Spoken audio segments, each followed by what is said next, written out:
record. So welcome to the You Are the Creatrix podcast with myself, Angie Litvinoff, and my wonderful guest, Devi Clark, as part of the Belonging season. Devi is Managing Director at Impact Hub London, part of a global network of over 110 impact hubs for change makers in 6 continents.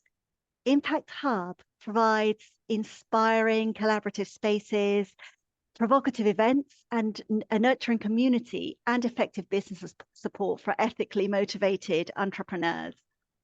So something very close to my heart as well.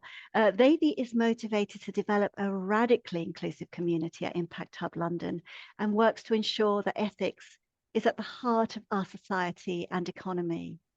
Devi is writing her 2nd book, The Outsiders Manifesto, for people who feel different from the social norm. She ran TEDxAylesbury to 2015 and has blogged at Huffington Post, Brazen, Careerist, Lifehack, and Third Sector. Her first book, People, Planet, Passion, reached number 2 in the Amazon Kindle store for non-profit organizations and charities. So I'm hugely excited to have you, Devi, as part of this podcast. A huge welcome to you. Thank you so much, Angie. And of course, the other thing is you and I used to work together, briefly, but beautifully.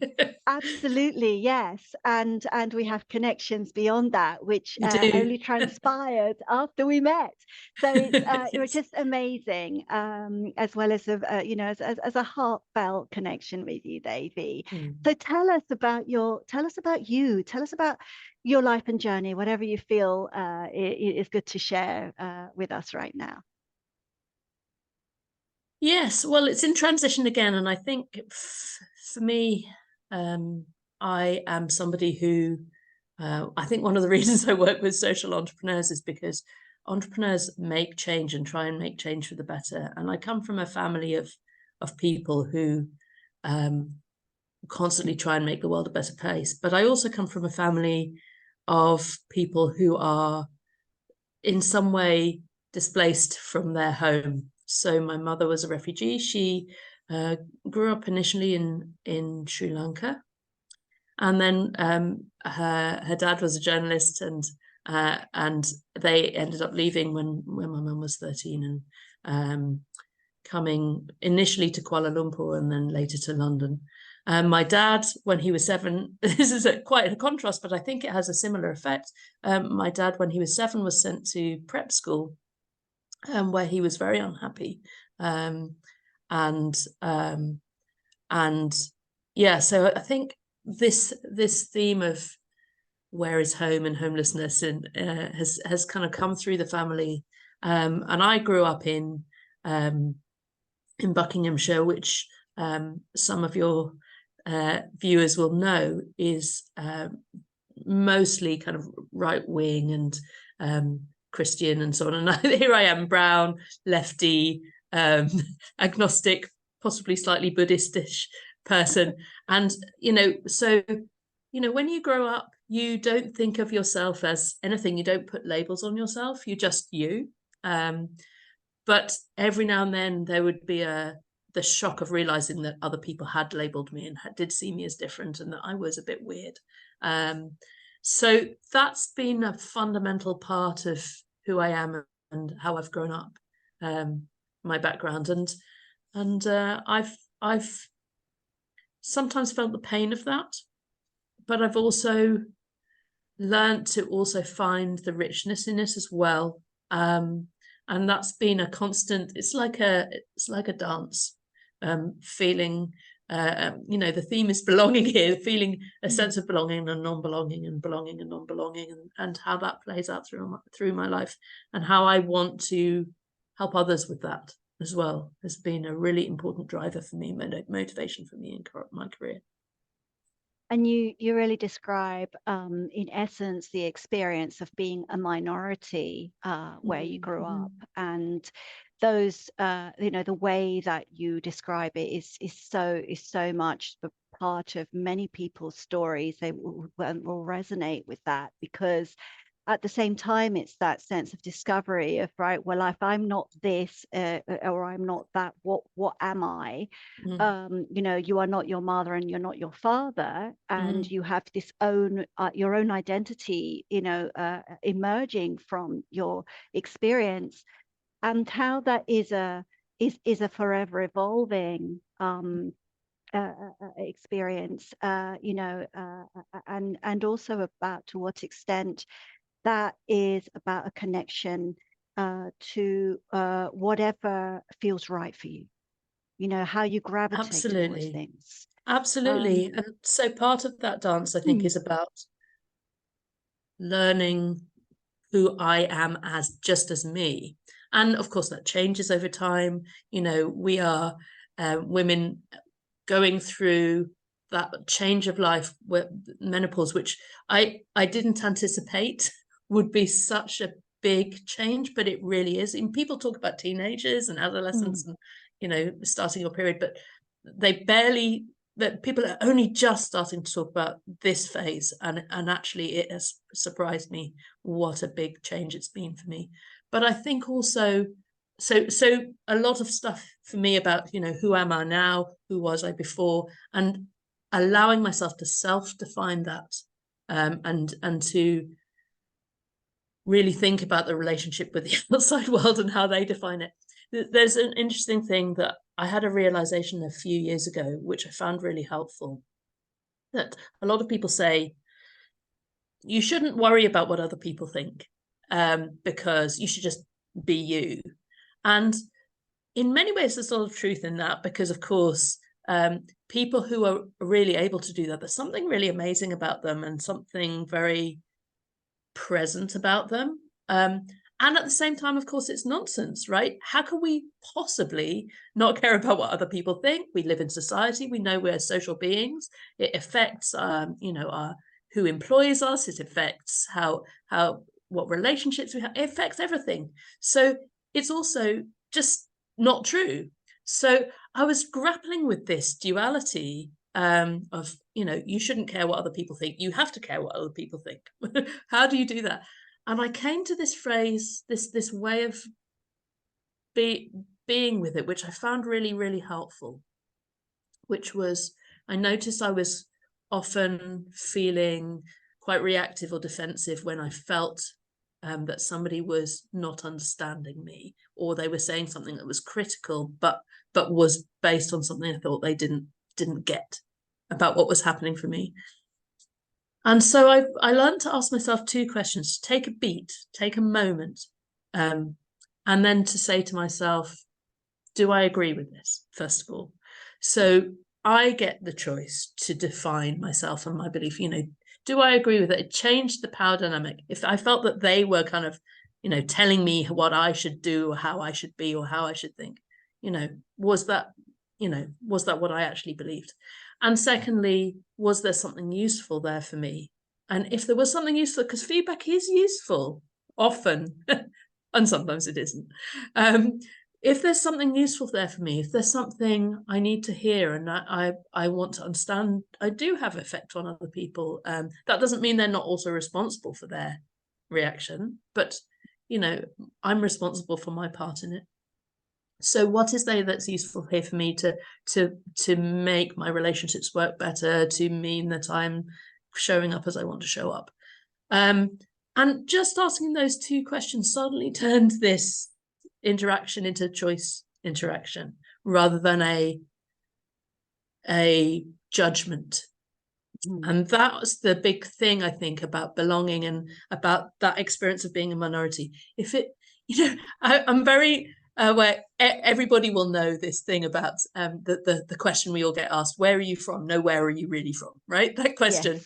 And yet there are people I have conversations with about where we're from, our heritage and so on. You and I have had that conversation multiple times. And I introduce myself right now as, you know, having some Sri Lankan heritage and some, you know, kind of white English heritage. You know, it's okay to talk about that, but it's not okay when it feels like a judgment or when it feels like it moves you to the outside. So it's all about that. What does it mean? And so anything that turns judgment into a flow or a consideration or a contemplation is a good thing. Completely changes the relationship and the power relationship. Wow, I mean that's huge, and you know you're also touching upon themes of when we're faced with a situation, it's about being in that very moment where actually, yes, it can be a very negative moment, and they can be frequent in our experience. But that what do we actually do when it comes to the very moment where we can decide how this is going, how we're going to turn it around, if possible. So, like, you know, it's probably happened a few times before you've concluded that you can reach this point, right? You kind of like, it's happened because the first time it ever happens without you're conscious of it, it's just a massive shock, isn't it? You're reeling from for a while. But that there's you describe a moment in which you can represent yourself, you know, truly, and connect with that moment of, you know what, I'm going to step forward into my own power, and connect with whatever it is that's going to help me to feel good about who I am. Yes, absolutely. I think it is about stepping into your own power. I think that's absolutely right. And yet it also stays nuanced. I think sometimes when people talk about power, I think power is such an important thing to think about, because we know that there is a hierarchy of power all over the place, and that this is part of the problem, and it comes about, it affects us on a really micro level as well as the macro level of kind of politics. It's everything that we do is about relationships here. But if anyone knows transactional analysis, it's a type of kind of therapeutic perspective. It turns a adult-child or parent-child interaction into an adult-adult interaction. And power is not about, well, it can be, but it doesn't have to be about dominating. So when you step into your power, it's about, you have the choice to look at all of those things. You look at, you know, what do I own? Who am I? How do I want to be here? But you're also looking at, you know, in that feedback example, you know, what am I responsible for? What am I responsible for in this interaction? So it isn't about just dominating on the other person. It really is about being present in yourself and changing the whole power dynamic. And I think that's one of the things. I think the world would be better if we understood that power doesn't have to be about hierarchy. It can be about, if we all had power, there is an amazing adult possibility there, which is, yeah, because often power is a dirty word, right? It doesn't have to be. Well, in fact, it shouldn't be, but as long as it's not about dominating. Yeah, and also we kind of default to learned behavior, or the paradigm that we find ourselves in, and the relationship particularly with women and power, or people who are underrepresented, and power is one of, you know, often is one of dominance and subservience, or just totally being invisible. So that sense of, like, you know, stepping over that old paradigm and saying, well, what relationship do I want? What's the relationship I need from this? And that power is, you know, I mean, you know, the sun powers plants to grow, you know, it can be incredible. Absolutely. So it's that, you know, and you highlight that beautifully. What's your relationship to creativity? Because you are you know, you're an author, you know, you work with you know, you work with communities, you know, there's a lot there. And what would you say, maybe it's a big question, so maybe right now, what's your relationship to creativity? How does creativity come into what you channel? Oh, that's a wonderful question, Angie. I think it's interesting because I think a lot of my life, I kind of thought of myself as not being the creative person in the family, because my sister, she's really, in many ways, she's an artist, and she even studied fine art at university and got a first and all of that. So she, you know, in that kind of way that you think creativity is about that. I kind of had a lot of that, but what I've realized is that I'm constantly inventing new stuff, and if I've done something once before, I don't want to do it again. So I like to, my creativity for me comes from thinking about how to solve problems. And when I think about solving problems, they can be, you know, how can I better stack the dishwasher? But it can also be, how do we really create systemic change, empower relationships and relationships in our communities so that we are bringing all these different perspectives to create solutions together. And a lot of it's about that. And so I want to create the forum that facilitates that. And then I want to facilitate it and help to facilitate and helps train other people to facilitate it so that they can also generate their creativity. And then I want to help nurture, mentor, coach people so that they can start to do it. That's a lot of where my creativity shows up. But also I think it comes back to this question of judgment again. And I am always juggling with my own. You said earlier about, you know, we have our habitual ways of finding kind of the safety in our ways of being, and I think mine is about being the good girl, and you know, being the one who was the good girl at school and got a lot of praise for being responsible. And I haven't resolved that one at all. I'm keep looking at it, and I think that's my next big lesson, is to work on that, because that's another source of judgment. And I think now it's about time. I'm nearly 51 years old. It's about time I learned to at least sometimes let go of that a bit more, and to really allow for what comes out of the spaces more, where you're not making it all happen, where you're not feeling responsible for everything, feeling responsible for trying to, you know, I'm very driven to try and change the world for the better. And actually, a friend of mine once very wisely said to me that she'd had a similar drive, and then she had this kind of realization that there was a bit of an arrogance about it. Who do you think you are to think you can change the entire world with all these billions of people and nature and everything? You know, just it's really okay not to. The world will do what the world does. So I think there's a lot of for me about letting go of judgment and really exploring that and seeing what comes. I think also what you're highlighting as you get into the, you know, your years of wisdom as well, you know, because I'm with you with that. It's my, you know, I'm turning 50 this year, and that sense of we do, whether we like it or not, there seems to be a very big theme in terms of what confronts us, in terms of what our motivation originally was, that what, you know, what was behind the reason why we did things.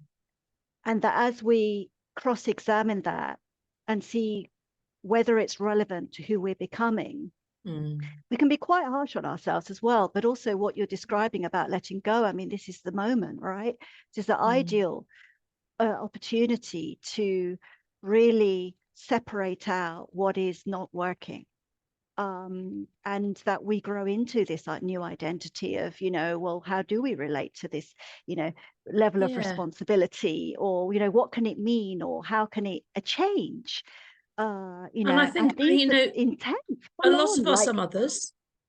A lot of us are mothers, and even those who are not mothers, you know, if you've pursued a career, often there's a lot of pressure to live up to, you know, to deal with the kind of glass ceiling and the expectations of women by working harder than the men. And, you know, so we've come from a place where we are working hard, proving ourselves, trying to do things for other people. It's a very common female way of operating. And even when you look at TV shows, it's still, you know, it drives me mad that Peppa Pig is this hugely popular thing for kids. It's so, you know, the dad is the silly one who always has to be rescued by the mum. I'm just like, come on, we're still doing this now. We're still feeding this to our infants, right? So there is this, there's an allowance for men to be still childish, and there's no allowance for women to be that. And so I think now, as we, my kids are teenagers now, they still need a lot of parenting, but it's different, and they're starting to explore, moving away from the home. So that's an invitation for me also to say, okay, so it won't be long before I'm an empty nester, and what does that give space for? Who am I now when I'm not there for other people all the time? Who am I? And what, and the answers that keep coming to me are around the kind of the grandmotherly wisdom and the wise women that people can come and visit and sit at my feet, and I can impart. It sounds, a little bit of me is, here I am judging myself again. A little bit of me is kind of like, oh, that's a bit, arrogant to say that, but actually, there's something I have lived. I had a really interesting conversation with my daughter a couple of months ago. She's super smart, and she does Rubik's cubes and also all their friends, 20-sided things and whatever, like this. She's amazing. And I was like, wow, I just, I couldn't do that now. Or if I could, I'd have to study it for a very long time, and I just don't have the brain power anymore. Maybe I could have when I was 15, but not now. And she was very sweet, and she kind of went, oh no, it's okay, you're still really clever, and you could, and of course you could, and and I was like, no, it's really fine. I used to be like you and I'm not anymore, and that's okay. What I have instead, there are things I can do that you can't, and that's because I have years of experience. And it's a different kind of way of operating. It's a different kind of intelligence. And I'm really comfortable with that. Yeah. And the quick thinking isn't as quick as anymore, but that's okay. It's okay. And we, the change, I think it's about, sort of elevating that, the tools, so that the tools actually become more fine-tuned, and our energies become much more focused. I wanted to ask you, just to finish, really, about your relationship to soul and passion. I mean, lots of the things that you said are very, very passionate. And although this is, a short podcast, there's, lots of things about, your actual, your work, and it's just so exciting. And I do keep up to date with the things that you're involved in as well. I just find it really exciting. So soul and passion, but soul and passion in terms of what do they mean to you? Whether it's work, whether it's your writing, or anything. What do those things mean to you? Wow, that's an amazing question. Very hard question, because there's so many things it means. I guess I feel like it means a way of listening to yourself and your relationship with the universe. The times in my life when I felt most attuned and spiritually connected to myself have been times where I often access it through trees. Actually, it's very specific. And sometimes when I feel lost, I find that there's comfort in trees. When I look out of my bedroom window, there's a tree I can see, and it's got a branch that waves in the wind like this, and I feel like it's waving at me and going hello. And so soul for me is, I had a really powerful experience that lasted for a few months once in my life, and I kind of am aware that it's still out there for me to connect to when I remember to. But at that time I had a real sense of how there was no real boundary between myself and anything else in the world. And it's easier to find that connection through nature, but I could even find it from the chair I was sitting on. And that even if you describe it in a scientific way, there is no actual boundary. There's a bit more density on the edge of our body. than there is outside, but there's no straight line there. You know, atoms are mostly space, and there's energy. And when I was able to really connect into that deeply, I just saw it in a different way. And when you start to talk about this stuff, the words become so completely inadequate. The experience is very powerful, but very peaceful. And I just knew that I wasn't separate. I knew, and that sense of non-attachment that is often talked about, I really got that. And the sense of love and compassion that infuses everything. I knew it. I was part of it. I contributed to it, and I received it. And the metaphor, I think, which is often used in Buddhism of, you know, we're like an ocean and we're like a wave. And as we go through a life, we try and hang on to our waveness, we are an individual wave. And of course we are a wave, but we're also the whole sea. We're not separate from the whole sea. And that felt very real to me. Right now, at this moment, I feel I'm going through a big emotional change in my life. I'm divorcing from my husband. So when I'm in grief, I find it harder to access that, but I've still been looking at the tree and the wave of that and listening to the wisdom that other people can share with me. Somebody said to me, might have even just been yesterday, actually, a couple of days ago, anyway. And again, this speaks to belonging. Are you hankering after that relationship, or are you hankering after a relationship? And I found that really helpful, because actually there was a reason that we have moved away from each other, and actually we've done it very generously to each other. We've been very supportive. I feel very lucky, but also been very careful to make sure that we're not taking chunks out of each other. And actually we're getting on in some ways better than we did before. But I still want that. I want the experience of being held. I want somebody to come home to just tell them about my day. And those things are both deep and mundane and really important. And for me, it's also spiritual, because you were talking about soul, and our soul kind of needs those places to have those kinds of connections all the time. So yeah, listening is really deep. Listening is key for me. It's a deep desire to be understood, and I think that goes back to the things we were first talking about when you feel like, you know, you just feel like you, and then somebody puts a label on you, you suddenly go, oh my gosh, am I understood? And that's been a really big thing for me throughout my life. Am I understood?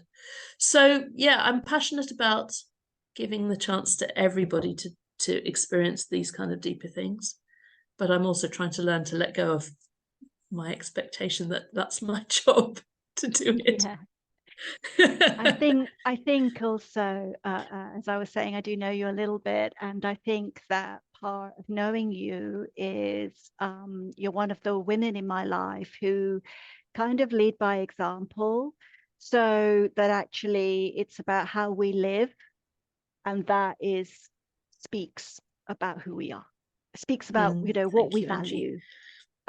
So even when we're not helping others to get to where they need to be, or, you know, holding that portal open, or whatever it may be, that it's actually about, you know, just the way you think and feel and how you communicate that and how it's represented in your life. Tell us how we can access your work, or, you know, find out more about what you're doing. I can always put links on at the end of this podcast too, but is there anywhere specific that people can get in touch? So I'm probably most active on LinkedIn. I really enjoy LinkedIn. Unlike most other social media, I came off Facebook completely. Goodness knows what's happening at Twitter /X now. I mean, it's madness. So LinkedIn for me because it was a business network, but it's about connecting to people for achieving goals and for doing stuff. And actually increasingly people are also sharing quite interesting, nuanced posts on there. So that's where I'm really most active. So feel free to explore there. I'm in love with the Impact Hub network, which I'm part of. So if you want a community of change makers, of people who do come together, and again, talking about belonging, one of the things I've learned is that I belong in places where people have shared values but are doing different things and come from different backgrounds. So I don't need people to be identical to me. What we have in common is our difference. And the Impact Hub network is one of those places. So come and join that community if you're interested to. And there's lots of exciting events and stuff. But also, just you don't need me. Trust yourselves. Find ways to deeply listen to yourself and your own wisdom, because it's there. And that's one of the things, your wisdom will tell you what you need. Your body will tell you what you need. Your spiritual knowing will tell you what you need. Trust yourself. Thank you so much for those riches and just wonderful conversation. And thank you for being my guest. Thank you, Angie. It's always such a pleasure to talk to you and your wisdom, which you have in spades. Thank you. Okay, great. Amazing. Thank you, Devi.